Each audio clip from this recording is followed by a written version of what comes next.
बाबू चांदूरून औषध आणशीन काय रे म्हणालो माझी तब्येत नाही बरोबर. त्या पोरगा सिटीत गेला राहिले आणि तू आम्हाला इकडे कामं सांगतो. जाय मी नाही आणत तो. जावा ती सूर्यकारबाई तर गेली अमरावतीला. लेकराची ऍडमिशन केली म्हणते आता. काहीच ना काय करतो माया निरा काही म्हटलं का काना बैरे करता. तू या खेळात पडली माझ्या जीवनाचा सगळा सत्यानाश झाला. 4 दिवस झाले नळण पाण्याचा वाखा लईनीचा वाखा याचा वाखा त्याचा वाखा इथेच राय म्हणते काढले तर आणि इथंच मर म्हणते काढले तर. निरा काम करत राहा जरासं काही सुकली आहे माझी बाले. ट्रॅक्टरवाला काय म्हणे काही नाही आणतो म्हणा दुपारून.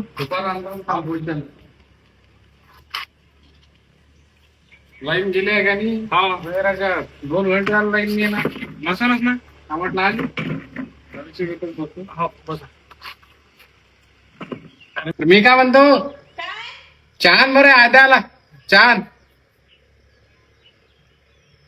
आता चहा पे मस्त बर ट्रॅक्टरवाला येतो म्हणला दुपारी. दुपारून येतो म्हणे तो म्हणे सकाळून इकडे आहे म्हणे का हा दुपारून येता मग बरं म्हणे. ठीक आहे. घ्या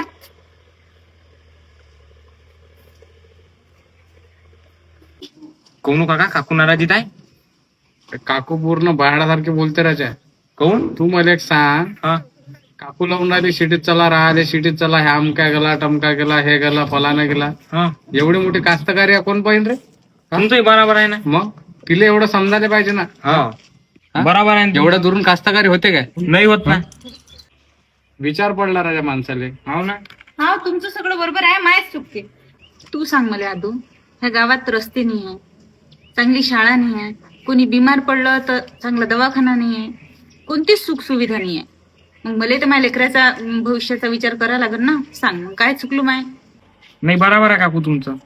तुझं सगळं बरोबर आहे पण मला एक सांग 50-60 किलोमीटरवर कास्तकारी होईन काय. हा 24 घंटे वावरात राहा लागते तेव्हा कुठं पिकते. हा आता तुला माहित आहे रात्रंदिवस वावरात पडला आहे तुम्ही तेव्हाच पिकते ना. मग असंच जर आपण पूर्ण रामभरोसे काम ठेवलं तर काय पिकन आपल्याला काय कास्तकारी पूर्ण याचा विचार केला का कधी. भविष्याचं टेन्शन तुलेच नाही एकटीले माय लेकरं मला टेन्शन आहे भविष्याचं द्यायचं पण मजबुरी आहे ना काय करावं. एक काम करा भविष्याचा काही विचार आहे नाही तुम्हाला. लेकराला काही शिकू नका इथंच राहत जाऊ इथंच खात जाऊ आणि इथंच मरून जाऊ. काही भविष्याचा विचार करू नका.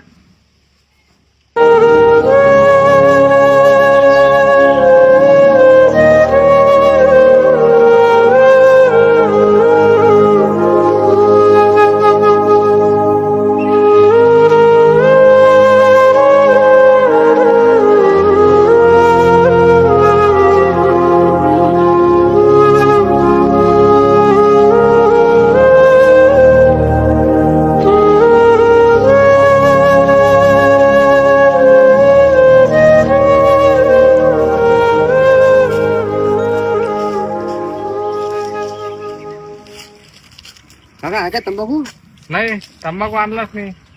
हे बस पाणी पे.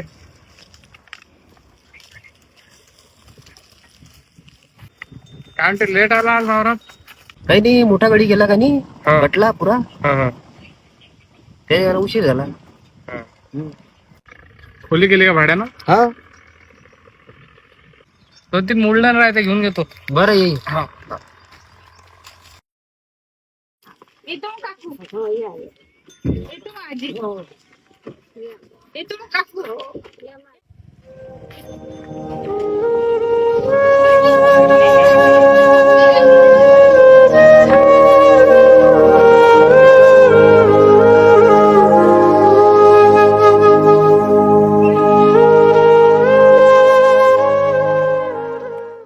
आज गाव रिकामं पडलंय आणि शहर गर्दीनं भरलंय. एक एक करत गावातली माणसं शहराच्या दिशेनं निघून गेली.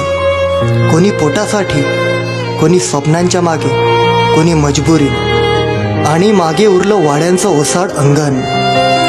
मंदिराच्या घंटानादांचं शांत झालेलं आकाश आणि उंबऱ्यावर वाट पाहणारी वृद्ध माणसं पुढं जाता येत पण गाव मागे उरलंय. शहरातल्या पाठीमागे लागलेल्या या गर्दीत कोणालाच वेळ नाही. गावातल्या त्या वडाच्या पाराखाली बसून जुन्या आठवणी चाळवायला पावसाळ्यात अंगणात सांडलेलं पाणी, बैलपोळ्याची मिरवणूक, दिवाळीत घरभर पसरलेला दिव्यांचा प्रकाश, हे सगळं आता केवळ आठवणीत उरलंय.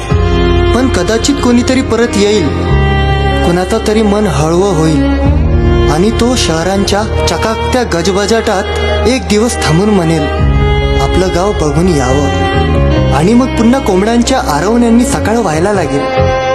पारावर पत्ते टाकणारे असतील, भिंतीवर लावलेला जुना ट्रान्झिस्टर पुन्हा गावभर आवाज करेल आणि गाव जिवंत होईल.